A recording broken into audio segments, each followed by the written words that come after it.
Graças pais amados, louvado seja Deus por mais essa oportunidade que Ele nos concede. Eu queria já convidar que você abrisse a sua Bíblia na Epístola aos Hebreus. Hoje avançamos no nosso terceiro sermão dessa série, Hebreus capítulo 2, vamos meditar do versículo 1 ao versículo 4.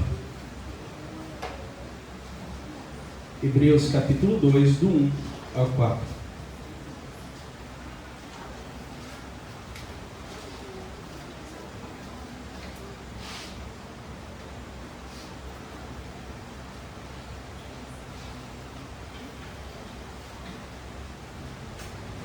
Amém, queridos? Vamos fazer a leitura. Diz assim a palavra do Senhor: Por esta razão, importa que nos apeguemos com mais firmeza às verdades ouvidas, para que delas jamais nos desviemos. Porque se a palavra falada por meio de anjos se tornou firme, e toda transgressão ou desobediência recebeu justo castigo, como escaparemos nós, se não levarmos a sério tão grande salvação? Esta, tendo sido anunciada inicialmente pelo Senhor, depois nos foi confirmada pelos que a ouviram. Também Deus testemunhou juntamente com eles, por meio de sinais, prodígios, vários milagres e a distribuição do Espírito Santo, segundo a sua vontade. Vamos orar. Senhor, muito obrigado por essa noite, muito obrigado porque o Senhor é quem dirige a sua igreja. Nós queremos pedir mais uma vez, diante da sua palavra, que o Senhor, com a sua graça, com a sua bondade, a sua misericórdia, o Senhor abra os nossos corações, por meio do seu Espírito, faz com que tudo aquilo que foi lido, que vai ser compartilhado, alcance os nossos corações. Nós não queremos ter outra fonte de vida, nós não queremos ter outra fé, senão a fé que é produzida pelas Escrituras e serve inteiramente para glorificar o teu nome e transformar as nossas vidas. Continua conosco, nós oramos em nome de Jesus. Amém. Meus queridos irmãos, qual é a doutrina central da fé cristã? Se nós olharmos o que distingue essa fé que nós professamos de tantas seitas, do conteúdo de tantas seitas, heresias que atravessam a história e que acabam perseguindo a igreja de Jesus Cristo há tanto tempo. Qual é o conteúdo que faz uma separação verdadeira entre a igreja que é verdadeiramente cristã e uma igreja que só tem o rótulo de cristã, o título de cristã? Hoje nós temos pessoas que falam o tempo todo várias coisas que são horrendas, como, pelo menos se comparado à Escritura, que todo caminho leva a Deus, que doutrina é uma mera questão de gosto e de personalidade da pessoa, e todo mundo estaria livre a aderir àquela que melhor se identifica. Alguns vão dizer, em tempos como o nosso, que dizem que não existe uma verdade absoluta, que tudo é relativo, vão dizer que nós não temos parâmetro nenhum para julgar outras crenças, outras religiões, porque eu não tenho como dizer o que é certo, o que é errado, quem sou eu? Vão dizer que a gente não tem condições de dizer o que é verdade e o que é mentira. O que é verdade segundo aquilo que Deus quer e aquilo que não passa de engano. Hoje nós vivemos um tempo em que essa busca pela verdade parece ter sido desmotivada, parece não ser levada em consideração para muitos. Porque se eu posso escolher a minha própria verdade, eu posso construir a minha própria verdade, para que eu vou ficar buscando ela? Para que eu vou correr atrás de descobrir uma verdade para Deus? Aí nós estamos num mundo onde o que importa? Se sentir bem, ter ótimas experiências, se sentir ali mexido de alguma forma, tendo sensações satisfatórias. Só que quando nós usamos sentimentos, experiências para medir a nossa espiritualidade ou para escolher uma doutrina, o resultado disso tudo não vai ser outra coisa, porque aqui está a fórmula do desastre, da morte. Se nós acharmos que podemos escolher a doutrina que bem quisermos, que uma verdade que nós mesmos podemos criar, nós vamos perecer. E é exatamente por conta disso, dessa relativização, que nós olhamos ao nosso redor e nós vemos, no que diz respeito à espiritualidade, tantos problemas terríveis. Pessoas que não têm certeza da salvação, pessoas que não conseguem falar por 5 minutos o porquê creem em Jesus Cristo, porquê se dizem evangélicas, porquê que são protestantes, pessoas que têm uma fé simplesmente nominal, se dizem crentes, mas você não viu o resultado da ação de Jesus, uma pessoa mostrando um antes e um depois, não tem frutos a sua fé. Isso é espiritualidade distorcida. Poucas pessoas entendem realmente hoje em dia por que estão na denominação em que estão, não sabem a identidade da sua denominação, acabam abraçando o ecumenismo, pega um pouquinho de cada religião, um pouquinho de cada crença e constrói a sua identidade e acha que está tudo bem, quando não está. Porque essa pessoa, em vez de estar escolhendo, satisfazendo a sua vida com a verdade que salva, está sendo preenchido pelo engano que mata. Um engano que faz perecer, uma mentira que não leva a outro lugar, senão para o inferno, precisamos dizer claramente.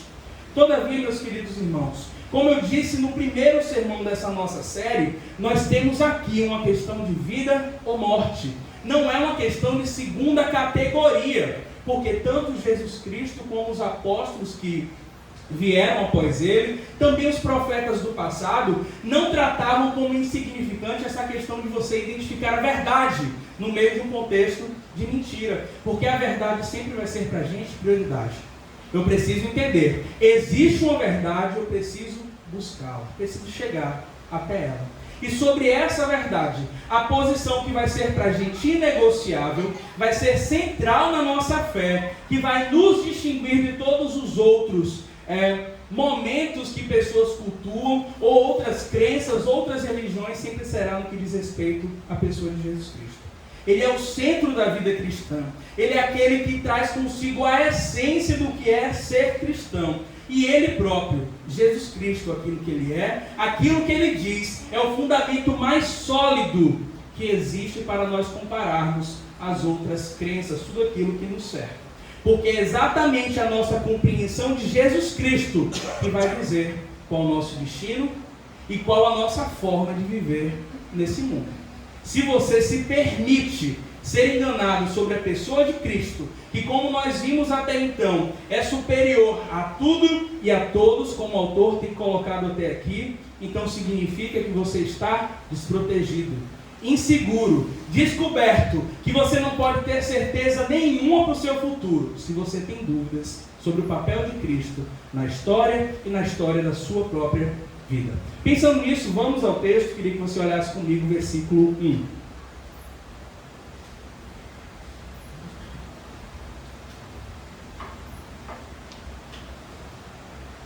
O autor aos Hebreus diz o seguinte: por esta razão, importa que nos apeguemos com mais firmeza às verdades ouvidas, para que delas jamais nos desviemos. O que o autor diz para a gente aqui é que, diante do peso de tudo aquilo que foi falado no trecho anterior, ou seja, no capítulo 1, do versículo 1 até o 14, nós somos convocados agora a um reposicionamento. Nós precisamos apresentar uma resposta a essa mensagem.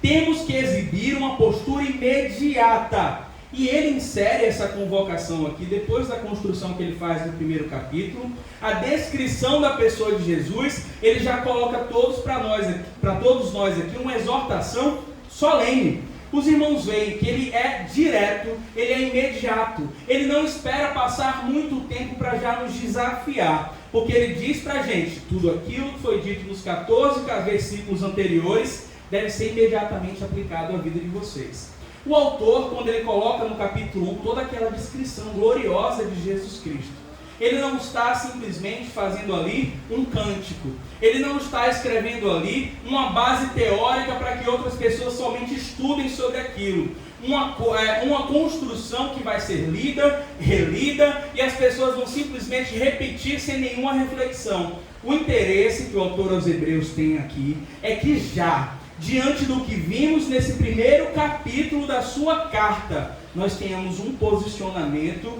e saibamos que tudo aquilo que ele comunicou tem relevância prática. Serve para a minha vida e serve para agora. Deve mexer comigo de uma forma estrutural. Eu não posso viver a minha vida tendo lido, tendo ouvido a exposição do capítulo 1, do verso 1 ao 3, depois do 4 ao 14, e isso não mudar nada em mim. Ele não quer que mude nada. O que ele falou tem um peso grande, ele faz aqui semelhante ao que Paulo faz na carta aos Romanos. Se os irmãos já fizeram a leitura, vão lembrar que Paulo passa do capítulo 1 até o capítulo 11, falando da grandeza, né, da justiça de Deus no Evangelho, a justificação pela fé. Só que quando chega no capítulo 12, já no primeiro versículo, ele fala um texto que é conhecido nosso: rogo-vos, pois, pelas misericórdias de Deus, que ele diz? Como sacrifício vivo, santo e agradável a Deus, que esse é o vosso culto racional. Então ele faz toda uma argumentação do capítulo 1 ao capítulo 11 e diz: agora vocês precisam se posicionar. Diante dessas misericórdias de Deus reveladas no Evangelho, vocês têm que apresentar os vossos corpos como sacrifício vivo, santo e agradável a Deus. A carta aos Hebreus tem 13 capítulos, mas o autor não espera muito, como Paulo fez. O que ele diz? Depois desse primeiro capítulo, vocês já têm que se posicionar. Imediatamente vocês têm que oferecer uma resposta de uma forma muito prática. Então ele acumula esses argumentos no capítulo 1 sobre a divindade, a supremacia de Jesus Cristo na história, e não perde tempo. Aí nesse capítulo 2, versículo 1, ele vai dizer: portanto, ou por estas razões, precisamos nos apegar ainda mais às verdades ouvidas, para que não nos desviemos. Eu contei sobre isso na exposição do primeiro trecho que a gente teve, sobre os endereçados, né, dessa carta aqui, que são os cristãos que se converteram do judaísmo do primeiro século e estavam sofrendo uma grande perseguição da comunidade judaica daquele tempo. Eles estavam sendo tentados por conta da grande tribulação que eles estavam passando naquela oportunidade, a abandonar a Cristo, a deixar essa ideia de igreja, de fé em Jesus e voltar para o judaísmo. Tanto que a gente viu o combate que vai ter aqui nessa carta sobre retomar regime de sacrifício, novo sacerdote. Isso não cabe mais. Só que aqui o que o autor quer fazer? Tanto para esses primeiros leitores quanto para nós, leitores atuais, ele traz um alerta. Ele traz um chamado de urgência.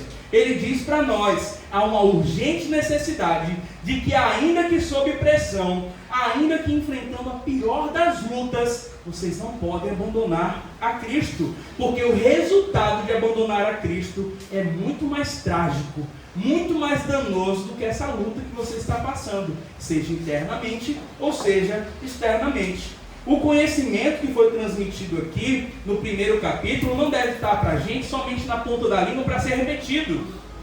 Deve chegar ao nosso coração de uma forma profunda, fazendo o quê? Com que nós tenhamos um conhecimento firme sobre a pessoa de Cristo e um conhecimento firme que molda a vida, que produz efeitos. Porque é de uma insensatez absurda. Lembre um pouco aquilo que tem no capítulo 1, se possível olhe aí tudo que o autor colocou. Meus queridos, sendo Cristo quem Ele é, tendo o poder que Ele tem, a posição que Ele tem na história, você abandonar a Cristo por causa de perseguição de homens, é tolice. Não cabe, é o que Ele quer nos convencer aqui. A orientação dele é: considerando as verdades que vocês ouviram, aquilo que foi dito, vocês têm que saber, isso é inegociável. E não cabe a vocês, não cabe a nós outra coisa senão nos agarrarmos a ela profundamente, para que não nos desviemos, não abandonemos a Cristo, não abandonemos o alvo da nossa fé, que é caminhar com Ele até que Ele volte. A tradução da NVI, que eu estou usando aqui, a Nova Almeida, mas a NVI vai dizer o seguinte nessa expressão que começa o texto. Ele vai dizer, o tradutor, né? É preciso que prestemos maior atenção ao que temos ouvido, para que jamais nos desviemos. Então não é simplesmente se apegar à verdade ouvida, aquilo que foi dito, mas essa tradução mostra para a gente que eu preciso prestar mais atenção. Eu preciso colocar o meu foco inteiro nesse momento, nessa verdade que já foi colocada. Porque diante da declaração da excelência, da grandeza de Jesus Cristo, eu preciso imediatamente escutar aquilo que Ele está dizendo. Como é que Jesus é tão grande na história? Como é que Ele é tão poderoso e eu posso desprezar o que Ele diz?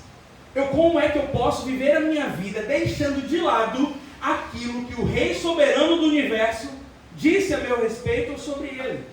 Se nós olharmos ao nosso redor, quanto mais autoridade alguém tem, mais necessário é você prestar atenção ao que ele diz. Os irmãos sabem, e principalmente em um tempo antigamente, mas mais próximo, toda vez que tem um pronunciamento oficial do presidente da República, todas as redes de TV param, e rádio, porque é o momento que você ouvir alguém que tem ali como comunicar algo que vai ser importante para a sua vida. Aquilo te atinge de alguma forma. Agora estamos falando isso em relação ao presidente de um contexto tão limitado como um país. Agora imagine, aquilo que o Rei do Universo, o dono de tudo e de todos, tem a dizer. Isso não me diz respeito? Para que eu despreze? Como é que eu vou desprezar? Então ele diz, precisamos prestar mais atenção. Precisamos nos apegar para que não nos desviemos. Devemos direcionar as nossas mentes para o ponto certo, para ouvir aquilo que Deus está falando em Cristo, principalmente nos momentos sob ameaça. Porque são esses momentos que a dor, que a dúvida, que a insegurança mais tenta roubar a nossa mente, nos distrair, nos tirar do foco. Porque é sobre o desespero que a gente vê realmente o que é se ver encurralado, ameaçado, e aqueles pensamentos que passam pela nossa mente. A palavra grega que aparece aqui como a expressão, como prestar atenção, é um termo que tem implicações náuticas de navegação. Ela aqui indica você manter-se no curso, ou também pode significar você ficar preso à âncora. A ideia aqui é para que não nos desviemos, para que nós não saiamos da rota, para que nós não fiquemos ali vagando à deriva. Nós precisamos estar firmes na palavra. Então precisamos ouvir aquilo que foi dito no capítulo 1, para que não fiquemos como uma embarcação que se perdeu. Não fiquemos como uma embarcação que foi desatada do porto e agora está insegura, à deriva. Os cristãos hebreus, que foram os primeiros que ouviram essa carta aqui, eles já tinham ouvido as verdades sobre Cristo há muito tempo. Eles já tinham ouvido dos apóstolos, já tinham tomado conhecimento do Evangelho, mas só ouvir salva alguém? Não, não salva ninguém só ouvir. Eles precisavam agarrar, chegar junto dessas verdades e tomá-las como a sua única saída. Eles precisavam agarrar isso daí com os braços da fé e do próprio coração. Eles precisavam abraçar essa verdade sobre Cristo, que Ele está acima das lutas, acima das perseguições, de que um dia Ele voltará, de que ter a Ele é suficiente. Tudo isso eles deveriam se apegar como um náufrago, que no meio de um oceano grande, do grande mar, ele se vê ali somente com um pedaço da embarcação que ficou, um pequeno pedaço de madeira, e ele se agarra àquilo, sabendo que aquela é a sua única salvação. Essa é a figura de se apegar com firmeza. Quer dizer que você vai entender, não tem outro recurso para você. Sem o recurso que é Cristo, sem o conhecimento de Cristo, você está perdido. Então a correta compreensão acerca da pessoa de Cristo e da sua palavra é a nossa tábua de salvação no meio do naufrágio. A humanidade está perdida. Muitos estão à deriva, mas foi Deus que colocou Cristo no mundo para que não estivéssemos mais assim, para que nos encontrássemos, tivéssemos agora não a chance, mas a certeza de salvação que há nele. Por que o autor diz isso então? Se apeguem às verdades que foram ouvidas, agarrem firmemente. E já agora, quando ele só escreveu 14 versículos, por quê? Porque o que foi dito no primeiro capítulo é suficiente para nós distinguirmos a verdade da mentira. Tudo aquilo que é dito aí fora, que contraria o que está no primeiro capítulo aos Hebreus, é mentira. Amém. Tudo aquilo que se coloca em posição contrária não serve para a gente. Então só esse capítulo, olha como o autor fala com ousadia, claro, impelido pelo Espírito Santo. Ele diz, olha para esse primeiro capítulo. Esse capítulo aqui vai ajudar vocês para que vocês não cedam às mentiras. Então se agarrem a isso como uma tábua de salvação de vocês. Logo, meus queridos, pensando nisso, Não tem como nós pensarmos que uma doutrina verdadeira sobre Cristo, um conhecimento certo sobre Ele, está em uma posição secundária na nossa vida cristã. Nós temos estudado aqui no domingo pela manhã na EBD, Cristologia, e nós percebemos lição após lição como é um estudo extremamente necessário. Por quê? Porque está no centro da vida cristã. Cristo é aquele que tem um peso de glória para que todos nós, toda a nossa vida, todo o universo orbite ao seu redor. Se ele sai dessa posição, tudo desmorona, tudo acaba, porque se nós erramos sobre Cristo, meus queridos, presta atenção nisso. Se nós erramos sobre a pessoa de Cristo, sobre a sua identidade, sobre a sua posição no mundo, não tem como acertarmos em relação a mais nada. Se você erra sobre Cristo, acabou tudo. Você não tem como acertar sobre mais nada. Nós não temos certeza em relação a mais nada. Por isso que o autor vai dizer. Então, ouvindo aquilo que foi dito, prestemos atenção, nos apeguemos, agarremos essa verdade, para que não nos desviemos. A ideia aqui de desviar é aquilo que eu falei, ficar à deriva, se deixar ser levado pelas ondas do mundo. Não deixe que isso aconteça, para que não caiam em apostasia ou desviar, o abandono. E qual o exercício constante que devemos fazer para isso? Relembrar a palavra de Cristo. A cada instante, a cada novo dia, nós precisamos lembrar dessa palavra, porque é a única segurança que nós temos em um oceano inseguro que é a vida. É o que Jesus mesmo diz lá em João 8,31. Se vocês permanecerem firmes na minha palavra, verdadeiramente serão meus discípulos. É assim que Jesus separa no mundo quem é dele e quem não é. A partir da permanência, do agarrar a sua palavra. E sobre essa ideia de não se desviar, o perigo da apostasia, da negligência com relação à fé, se nós olharmos para a história do cristianismo, quantos mártires nós testemunhamos aqui na Escritura? Quantas pessoas que tiveram mortes terríveis por simplesmente testemunhar de Cristo? Muitos crentes foram lançados vivos aos leões, queimados vivos, mortos ao fio da espada, como Paulo provavelmente, e eles resistiram até o fim. Não negaram a sua fé, permaneceram agarrados à tábua da salvação, embora aqueles que estavam do lado de fora tivessem momentaneamente o poder para matá-los. Mas o fato de que alguns permaneceram agarrados à verdade não é tudo que existiu. Se nós olharmos também para a história do cristianismo, da fé que a gente professa, muitos outros, diante da ameaça à própria vida, à sua família, para escapar dos leões, para escapar da prisão, para escapar do sofrimento, às vezes até uma coisa simples como uma demissão do trabalho, não poder comprar ou vender, muitos desses renunciaram a Cristo. Isso que é apostasia. Voltar atrás. Abandonar ao Senhor. O desvio então do Evangelho nesse tempo aqui era um perigo, mas era uma possibilidade muito real. Quem é que vai manter a sua declaração até o fim, quando você vê aqueles a quem você ama com risco de perecer? A sua própria vida com risco de perecer. Somente quem entende que Jesus está acima de tudo isso.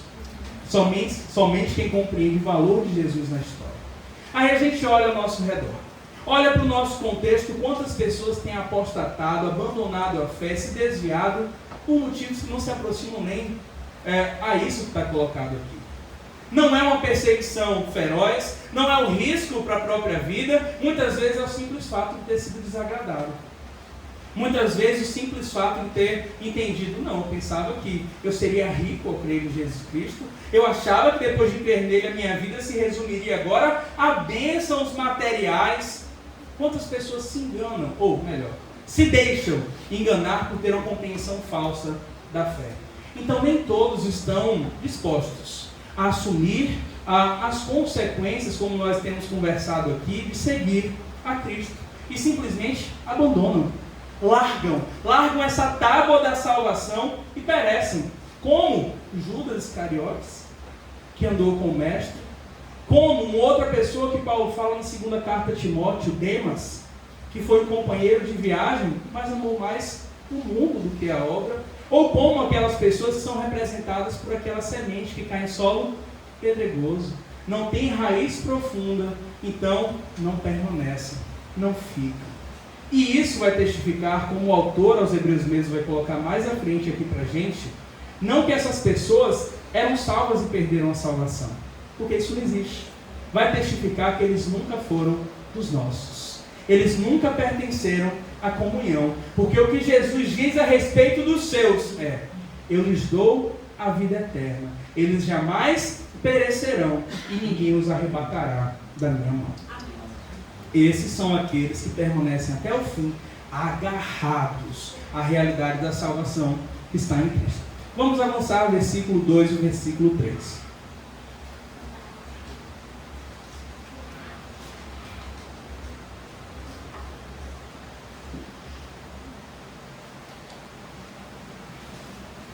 Diz assim: porque se a palavra falada por meio de anjos se tornou firme, e toda transgressão ou desobediência recebeu justo castigo, como escaparemos nós se não levarmos a sério tão grande salvação?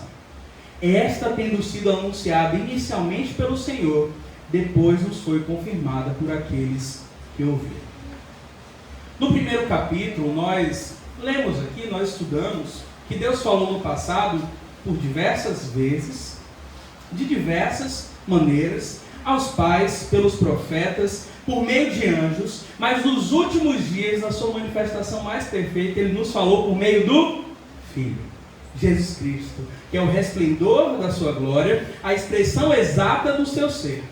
Não existiu, meus queridos, na história, nenhuma manifestação mais excelente de Deus aos homens do que Jesus Cristo chamando o homem à salvação.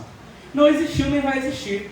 O apóstolo Paulo, lá no capítulo 17 de Atos, ele está em Atenas, ele está diante de autoridades ali, e ele faz um discurso que é importantíssimo, precioso. Ele fala: olha, Deus criou todos os povos, permitiu que esses povos habitassem em diversos espaços, Ele, por meio da sua criação, Ele se revelou ao mundo, Ele deu ao homem respiração, vida e tudo mais, exatamente o que ele diz ali, e isso deveria fazer com que a humanidade imediatamente se reportasse a Ele, tentasse achá-lo, tentasse buscá-lo. Paulo vai dizer inclusive assim: quem sabe tateando, não encontrasse a Deus, porque Ele é um Deus presente, que se manifesta. Mas o que a humanidade preferiu? Adorar, seguir, construir seus próprios ídolos, deuses falsos feitos segundo sua própria imaginação. Só que quando chegou a plenitude dos tempos, que está lá em Gálatas 4:4, que é esse tempo perfeito que o Senhor esperava, preparou para que na história viesse a salvação, o Redentor, o que nós vemos é: Deus veio ao nosso encontro agora de uma forma inconfundível, uma forma que não é comparada a nenhuma forma anterior. Deus literalmente se deixou enxergar. Os irmãos entendem a dimensão de que o Deus que habita em luz inacessível, o Deus invisível, o Deus que, se alguém visse a sua glória, morreria, Ele mediou a sua imagem no rosto humano, para que nós o enxergássemos, e assim não tivesse mais rejeição. O rosto de Cristo.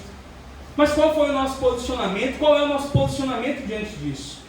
O que o autor aos Hebreus coloca aqui é que, se por meio dessas revelações anteriores, que eram incompletas por si só, lembra que a gente falou disso? Imperfeitas por si só, antes do Filho, Deus não tornou os homens indesculpáveis, sem culpa, não sendo possível retribuir a maldade dos homens, quanto mais agora diante da revelação de Cristo. Se na antiga aliança, na forma antiga de Deus se revelar, sem que Cristo estivesse manifestado, Deus não deixou nenhum culpado sem receber a condenação. Imagine agora. Pensem nisso. Lá em Romanos 1, versículo 20, diz o seguinte. Isso aqui é Paulo mais uma vez. Porque os atributos invisíveis de Deus, isto é, o seu eterno poder e a sua divindade, claramente se reconhecem desde a criação do mundo, sendo percebidos por meio das coisas criadas que Deus fez, das coisas que Deus fez. Por isso, os seres humanos são indesculpáveis. Paulo está falando aqui a mesma coisa que nós vimos no capítulo 17 de Atos, que eu narrei rapidamente. Nenhum homem é indesculpável, porque Deus sempre esteve presente na história. Embora a manifestação máxima, a expressão absoluta do seu ser tenha se revelado em Cristo, Deus sempre comunicou a sua vontade aos homens. O fato é, eles rejeitaram, não quiseram, nós não quisemos. E o resultado é a justa retribuição.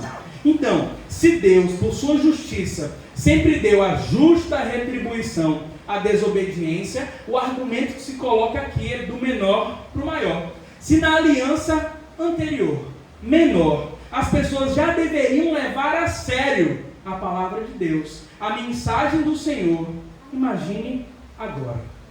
Nós olhamos para o Antigo Testamento, nós vemos inúmeros exemplos de pessoas que rejeitaram a antiga aliança e pereceram. A gente vê, por exemplo, Corá, Abirão, Datã, eles se levantaram contra Moisés e foram engolidos pela terra.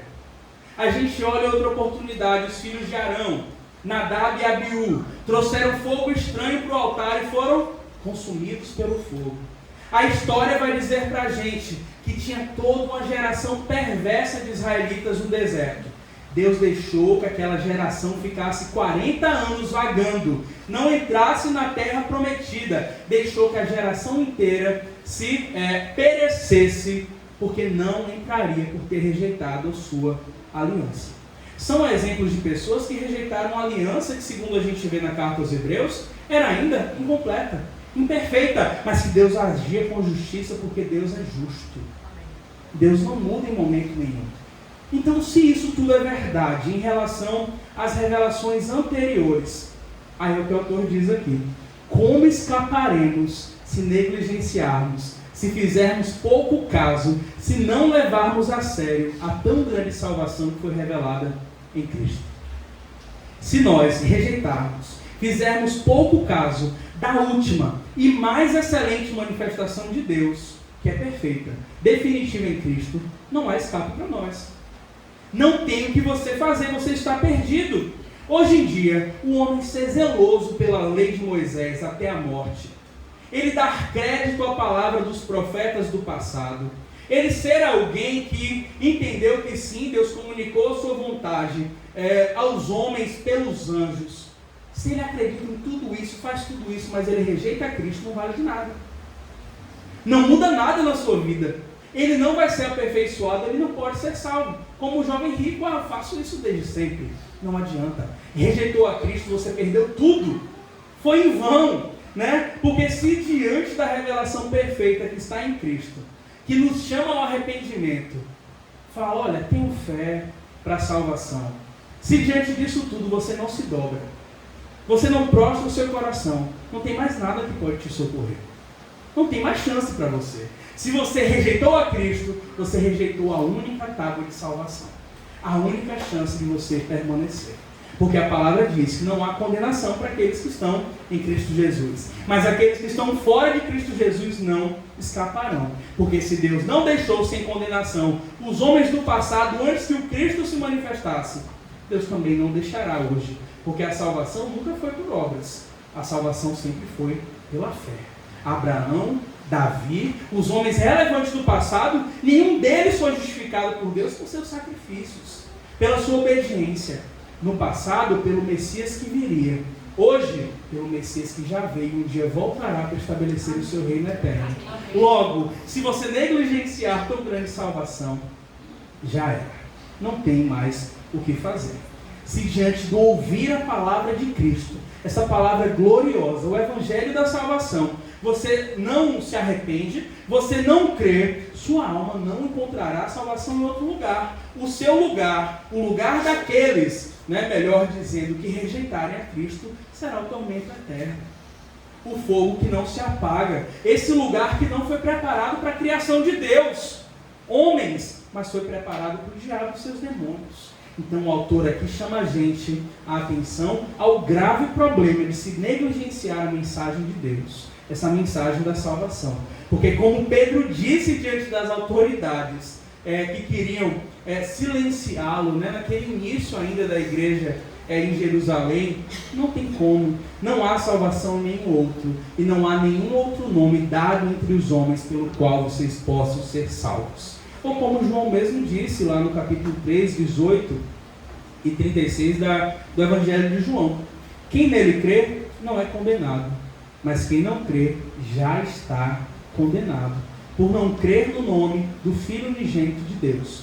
Quem crê no Filho tem a vida eterna, já quem rejeita o Filho não verá a vida, mas a ira de Deus permanece sobre ele. Como podemos escapar se negligenciarmos tão grande salvação? E aí o versículo 3 diz para a gente que a responsabilidade que nós temos é uma responsabilidade ainda maior. É um posicionamento firme que nós precisamos mostrar, porque essa mensagem não foi trazida por mensageiros como na antiguidade, que são homens comuns, ou criação como os anjos que nós vimos. Essa mensagem foi anunciada pelo próprio Senhor e confirmada por aqueles que dele ouviram. Aí por isso que nós falamos que esse autor aos Hebreus aqui não é um dos apóstolos, né? Porque ele fala que foi alguém que não ouviu a mensagem diretamente de Cristo. Ele foi alguém que ouviu a mensagem de alguém que ouviu diretamente de Cristo. Mas ao mesmo tempo ele testemunha que essa mensagem tem toda autoridade. Queridos, não tem como nós negligenciarmos essa verdade, porque chegou do próprio Deus, veio diretamente do céu para nós. Na nossa incapacidade de achar a Deus, não somente incapacidade, a nossa falta de vontade verdadeira de encontrar a Deus. Foi Ele quem veio ao nosso encontro. Por isso que nós vimos lá no capítulo 1, versículos 1 e 2 aqui de Hebreus, né? Deus falou muitas vezes, de muitas maneiras aos pais, pelos profetas, mas nos últimos tempos, Deus não tem outra forma de falar. Ele fala pelo Filho. Se o Filho for rejeitado, já é. Não tem o que fazer. Mas olhem isso como o autor aqui coloca. Deus falou diretamente a nós a mensagem da salvação. Mais do que um profeta, mais do que um anjo, foi Deus que encaminhou nesse mundo, e nós vemos a inauguração do seu ministério dizendo: o tempo é chegado, o reino de Deus está próximo, arrependam-se e creiam no Evangelho. Como nós podemos deixar escorrer pelas nossas mãos, escapar de nós uma mensagem de salvação tão gloriosa, uma mensagem de perdão dos pecados pela graça, uma mensagem de salvação que não precisa de mim nenhuma retribuição, uma mensagem de vida em abundância? Como eu vou escapar? Olha a diferença gritante que existe entre o verdadeiro e o falso evangelho. Alguns vão dizer: você deve lutar pela sua salvação, você deve conquistar a sua salvação. Se você pecar, acabou para você, você não tem mais chance com Deus. Alguns outros vão dizer: ainda tem um preço a ser pago. Olha, você precisa da fé em Cristo sim, mas você precisa adicionar algumas outras coisas para que você seja salvo. Atam fardos pesados à alma humana, como aqueles fariseus no tempo de Jesus. Só que enquanto outras religiões, nós vemos isso acontecendo, as pessoas, inclusive, em vez de pensarem na religião como algo que alivia, elas têm obrigações em outras religiões de satisfazer os seus deuses. As ofertas, os sacrifícios servem para alimentar a Deus. E vem mais um fardo pesado sobre a alma. Só que quando essa tão grande salvação nos foi revelada, não é sobre nós satisfazermos a Deus por meio das nossas ofertas. Não é nós nos corrigirmos para, de alguma forma, nos tornarmos mais perfeitos diante de Deus. O que Cristo anuncia, que é esse que comunica essa mensagem, Ele fala para a gente: eu sou o pão da vida. É Ele quem nos satisfaz. Aquele que vier até mim não vai ter mais sede, não vai ter mais fome. Quem crê em mim está tranquilo. Em outras mensagens humanas de salvação, nós temos que carregar os pesos dos ídolos, da veneração, de você ter que ficar trabalhando para agradar esses deuses com inúmeras exigências que não param. Mas na grande salvação anunciada por Cristo, o que nós ouvimos é o seguinte: venham a mim todos vocês que estão cansados e sobrecarregados, e eu darei descanso a vocês. Tomem sobre vocês o meu jugo e aprendam de mim, porque sou manso e humilde de coração, e vocês encontrarão descanso para a alma, pois o meu jugo é suave e o meu fardo é leve. Ou como Deus falou por meio do profeta Isaías, lá em Isaías 46:4: eu os fiz e eu os levarei, eu susterei e eu salvarei. Não somos nós que carregamos Deus nas costas, a nossa salvação nas costas como um fardo pesado. É Deus que nos carrega ao fim designado para que cumprimos com a salvação que Ele oferece. E apenas em Cristo. Aí mais uma vez deve ecoar no nosso coração: como escaparemos se fizermos pouco caso de tão grande salvação? Porque se a gente for olhar, sabendo do coração duro do ser humano, da incredulidade que nos persegue, como mais uma chance, essa mensagem foi falada, transmitida de forma clara. Mas olha que o versículo 4 vai dizer para a gente, mostrando que essa mensagem trazida por Cristo e pelos apóstolos ainda foi legitimada, acompanhada de sinais, maravilhas, prodígios e do maior de todos, a própria ação do Espírito Santo. Olha o que diz aqui, versículo 4. Também Deus testemunhou juntamente com eles, por meio de sinais, prodígios, vários milagres e a distribuição do Espírito Santo segundo a sua vontade. Essa mensagem veio pela misericórdia de Deus, é acompanhada de sinais que nós não poderíamos dizer não é Deus quem está agindo. Deus mostrou que Ele estava presente nessa mensagem por meio dos sinais e prodígios. Tudo isso mostrou a presença de Deus, curas, expulsões de demônios, transformação de vidas, leprosos sendo purificados, ressurreição de mortos. A mensagem veio acompanhada de sinais que diziam: é Deus quem está fazendo. Não há ninguém mais poderoso que esteja operando isso daqui. Por mais que os homens estivessem submetidos a enganos de pessoas como aqueles profetas falsos do Egito que manipulavam a realidade fazendo algumas mágicas, ou como Simão, o mago que aparece lá em Atos, fazendo algumas coisas que deixam as pessoas admiradas. Onde o Evangelho chega, ele mostra que ele é superior a tudo, porque Cristo está acima de tudo. Coisas aconteceram acompanhando essa mensagem, esse ensino, a mensagem de Cristo, que João diz no final do livro: se tudo isso fosse escrito, no mundo não caberia os livros que seriam escritos sobre essas verdades. Não caberia a quantidade de livros que seria colecionado. Logo, meus queridos, não há chance de você ter algum proveito, algum bem rejeitando essa verdade. Porque até mesmo isso tudo que aconteceu, esses sinais, curas, a ressurreição da filha de Jairo, de Lázaro, tudo isso é muito pequeno, perto do maior sinal que acompanhou essa mensagem. Jesus Cristo, ele foi conduzido à cruz, ele morreu, sua morte foi atestada, mostrou-se que não tinha mais vida ali. Mas o que aconteceu no terceiro dia? Ele ressuscitou, porque era impossível que a morte o detivesse, era impossível que ele ficasse preso por cadeias de morte. Olha que sinal grandioso que acompanha essa mensagem, meus queridos. Então essa mensagem não vem sozinha para nós. Ainda que hoje não vejamos esses mesmos sinais, curas, milagres acompanhando quando a mensagem, como hoje, está sendo pregada, ela vem acompanhada do maior de todos sinais. Que é o quê? A ressurreição de Cristo. O fato de que essa mensagem é pregada por mim, por Logeval, por Arilson, por Marcinha, mas quem está conosco é aquele que disse: estarei convosco até a consumação dos séculos. Essa mensagem vem acompanhada do Cristo vivo, do Cristo que permanece e faz mais do que isso aqui, escritos frios, páginas impressas, faz dessa palavra aqui ser viva e eficaz, alcançando o meu coração de um jeito que nenhuma palavra de homem chega, porque vem de Deus, e é ela que é atual e poderosa para conduzir um homem à salvação.